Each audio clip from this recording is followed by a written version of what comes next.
Hi students, this is Sushmita Sharma, your chemistry teacher at Infinity Learn, and in this short video I am going to explain the concept of atomic mass. कि atomic mass होता क्या है, atomic mass को कैसे calculate किया गया, क्या reference, क्या ये सब calculation क्या है, everything we'll get to know in this video. Alright, so make sure you have subscribed to the channel. Alright, so start करते हैं. देखो एटॉमिक मास अगर तुम जनरली इस टर्म को पढ़ोगे तो इतना तो समझ में आता है कि हम एटम्स के मास की बात कर रहे हैं, है ना। और एटम्स होते हैं बहुत ही ज्यादा छोटे particles. Like if I talk about the mass of hydrogen which is the lightest atom, it is 1.67 into 10 to the power minus 24 grams. इतने छोटे पार्टिकल्स की हम बात कर रहे हैं, है ना. तो जब ऐसे पार्टिकल से हम लोग डील करते हैं, जब बहुत छोटे पार्टिकल्स हैं, we obviously can't use our conventional units. अब हाइड्रोजन का ही मास अगर हम मासेस की कैलकुलेशंस करेंगे फॉर डिफरेंट एटम्स, अलग अलग कॉम्प्लिकेटेड वैल्यूज होंगी तो कैलकुलेशन बहुत प्रॉब्लमैटिक हो जाएगी, है ना. तो it's very important to come up with a system जो ये सारा प्रोसेस हमारे लिए आसान कर दे, है ना. वही सारा कॉन्सेप्ट है बेसिकली. तो हमारी कुछ लॉज थी, जैसे डाल्टन्स एटॉमिक थियरी आई थी. He propose that the atomic mass that is each element had a characteristic atomic mass. हर एलिमेंट का जो अब डिफरेंट कैटेगरीज में जो हमने एटम्स को डिवाइड किया हुआ है वो हम एलिमेंट कहते हैं. जैसे ऑक्सीजन एलिमेंट है तो उसमें सारे वो एटम्स हैं जिनके पास 8 प्रोटॉन्स है न्यूक्लियस में. तो हर एक एलिमेंट का एक कैरेक्टरिस्टिक एटॉमिक मास है ना. Then the law of constant proportions could be explained by this theory so well that scientists were prompted to measure the atomic mass of an atom. तो ये कैसे हुआ, ये law of constant proportions कैसे help कर गई हमें इस चीज में, वो हमें देखना है. All right, so let's see. Relative atomic masses were determined. Relative, देखो बहुत छोटा पार्टिकल है, आप उसको नॉर्मल ऑब्जेक्ट से कंपेयर नहीं कर सकते, नॉर्मल रेफरेंसेस से कंपेयर नहीं कर सकते हो. ये एटम्स के बीच में ही रिलेटिव ढूंढा जाएगा कुछ, है ना. तो relative atomic masses were determined using the laws of chemical combinations and the compounds formed. अभी तुम्हें समझ में आएगा कैसे हुआ ये. सो वैसे जो यूनिवर्सली टेकन रेफरेंस है वो कार्बन एटम है. वो क्यों है वो भी अभी हम समझेंगे. सो पहले अब तुम एक एग्जाम्पल देखो. जैसे हमारा कार्बन मोनोऑक्साइड का एक मॉलिक्यूल है जिसमें एक कार्बन एटम ने एक ऑक्सीजन एटम से कंबाइन किया हुआ है, ठीक है. जब हम इसको एक्सपेरिमेंटली देखते हैं, लॉ ऑफ कांस्टेंट प्रोपोर्शंस भी है. अगर हम नॉर्मली भी मास का रेशो देखेंगे तो 12:16 आ रहा है ना. इसको 4 से अगर सिंपल रेशो में लेके जाओगे तो 3:4 आ रहा है मास का ratio. That is 3 grams of carbon is combining with 4 grams of oxygen, और जबकि एक एक एटम ही है ना.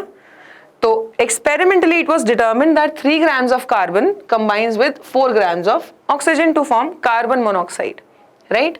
तो मतलब कार्बन जो है कितने ऑक्सीजन से कंबाइन कर रहा है, carbon is combining with 4/3 times its own mass with the mass of oxygen, है ना. मतलब जो कार्बन का खुद का मास है उससे 4/3 times मास है ऑक्सीजन का, राइट. सो यहां से हमें ये समझ में आ रहा है कि एक ही कार्बन एटम एक ऑक्सीजन एटम से कंबाइन कर रहा है and oxygen is 4/3 times heavier than the carbon atom, correct.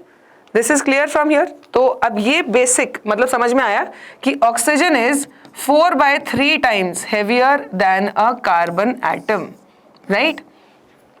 तो अब अगर हम कार्बन को अब एक यूनिट मान लें कि कार्बन के मास को मान लो मैंने 1 मान लिया, है ना. If the atomic mass unit is equal to the mass of 1 carbon atom, then carbon should have an atomic mass of 1 and oxygen should have the atomic mass of 4/3 times, right. 4/3 into 1 basically 1.33.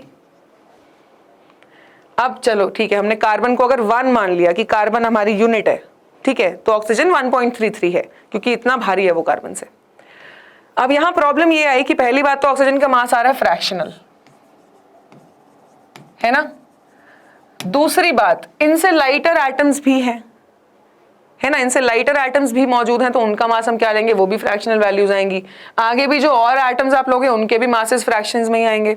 तो technically carbon को हम अपनी unit नहीं मान सकते, ठीक है. Carbon के मास को 1 यूनिट नहीं माना जा सकता था.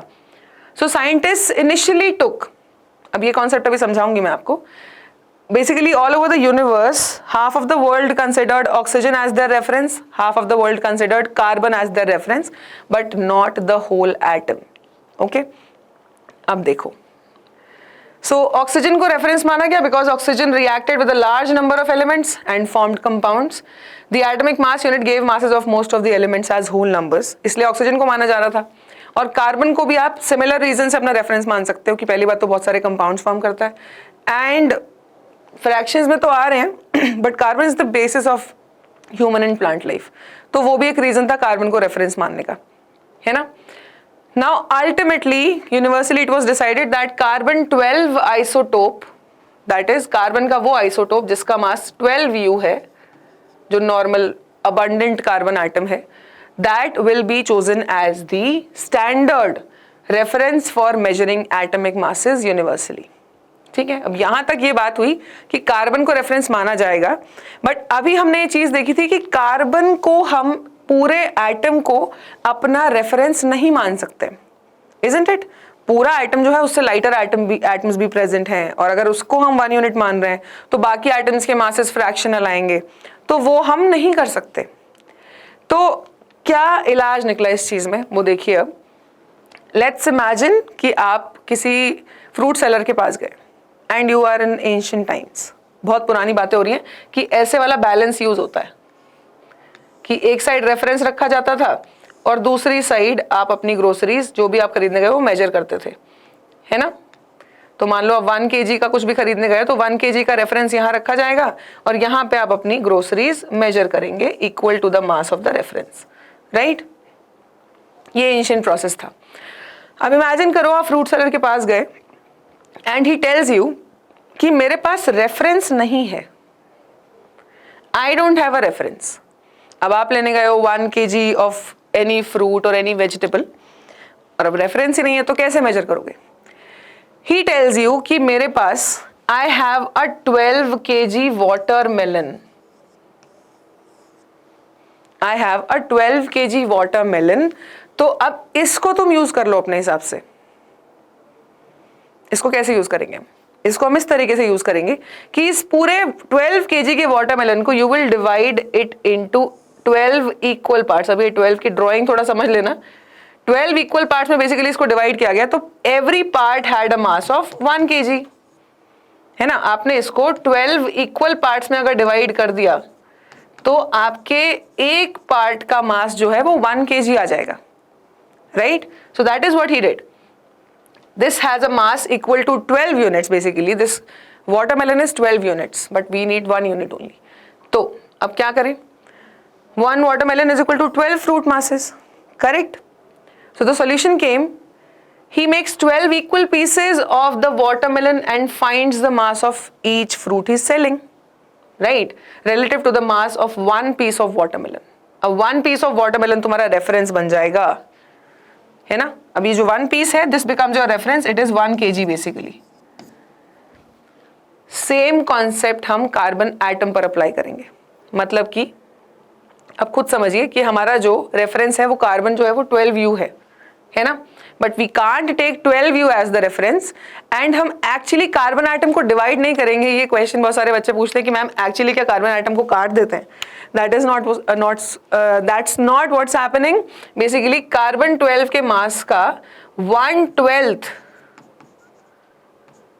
लिया जाता है एज द रेफरेंस। तो अब खुद सोचो, 1/12 of the mass of carbon 12, carbon 12 is 12U, कितना हो जाएगा 1U, isn't it? तो कार्बन 12 आइसोटोप के 1/12 मास को रेफरेंस लिया गया। All right, so ultimately we are taking 1U as a reference only, but क्योंकि कार्बन को रेफरेंस माना गया है तो 1/12 of the carbon 12 isotope becomes our standard reference for measuring atomic masses universally. All right, so ये हमारा reference बनता है अल्टीमेटली जाके, और उस हिसाब से जब हम बाकी एटम्स के मासेस देखते हैं तो यहाँ पर रिटन है हाइड्रोजन का मास आता है एग्जैक्टली 1U। ओके, हाइड्रोजन का मास एग्जैक्टली 1U आता है, which is also the mass of 1 proton. Carbon का 12 है ही, ऑक्सीजन नाइट्रोजन का आता है 14, ऑक्सीजन का आता है 16। And if you look at most of the atoms, आप अगर डिफरेंट एग्जांपल्स जैसे सोडियम का 23 आता है है ना, पोटेशियम का 39 आता है, देन सल्फर का 32U आता है, एंड और एटम्स देख लो, ऑक्सीजन का आ गया, बाकी कोई भी एटम्स तुम लोग देख सकते हो, whichever you want to see. Mostly जैसे मैग्नीशियम में 24U है, फ्रैक्शनल मासेस नहीं है ना, और जो जैसे लाइट है तो उसका मास कम ही आ रहा है और कब फ्रैक्शनल नहीं आ रहा। हाइड्रोजन का मास लाइटेस्ट एलिमेंट है, उसका मास 1U है ना, हीलियम का 4U है। ऐसे करके आपके मोस्टली होल नंबर्स आए हैं, फ्रैक्शंस आते हैं because of the presence of isotopes, नहीं तो फ्रैक्शंस नहीं होते जनरली। तो ये कॉन्सेप्ट था जिससे कि हमारे एटॉमिक मासेस हमने बेसिकली कैलकुलेट किए for different atoms, and we use U, क्योंकि अब देखो अगर मैं हाइड्रोजन का मास देखूं तो in grams it is 1.67 into 10⁻⁻24 grams. अब मैं सिंपल ये कर सकती हूँ कि मुझे अगर ग्राम्स में चाहिए भी है अपना आंसर, तो मैं सारी कैलकुलेशन करके लास्ट में U की वैल्यू ही रख दूं और ग्राम्स में निकाल लूं। और उसकी जगह अगर मैं ये करने बैठूंगी कि हर एक एटम के मास को मैं ग्राम्स में ही ले रही हूँ, सारी कैलकुलेशन ग्राम्स में कर रही हूँ, it is going to waste a lot of time, बहुत एफर्ट जाएगा उसमें, कोई फायदा नहीं है। तो using the atomic mass unit also makes it easy for us कि हम कैलकुलेशंस टाइमली कर सके, इजीली कर सके। So this was the concept of atomic mass.